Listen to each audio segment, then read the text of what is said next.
Hi daar, so vir die ouens wat nou al getrek het ergens in die US, wil ek net vir julle wys, jy kry die ding by die poskantoor. Daar is 'n QR code, so jy kan online ook gaan.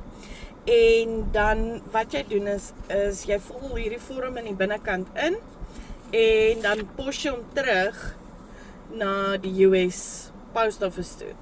As jy dan nou hierdie ding invul, dan sit hulle outomaties jou adres in hulle sisteem in en hulle verander dan outomaties jou adres waar jy al jou pos altyd heen gestuur het, na waar dit nou heen moet gaan. Ek dink dit is een van die amazingste goeders. Ja, ek het onlangs getrek vir die van julle wat nie weet nie.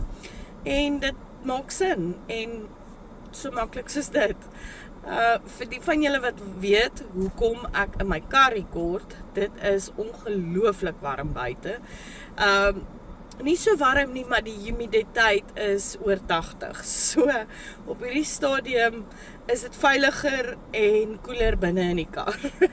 So ja, lekker dag vir julle en onthou as jy trek, gryp vir jou een van hierdie, gaan op haar QR code. Miskien sal iemand hom kan scan daar, so ek is nie seker nie. Kom ons kyk of ons kan fokus daar. Maar ja, jy kan dit online ook gaan doen by usps.com.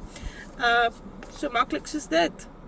Lekker dag julle, be blessed. En onthou, be kind, it's not that hard.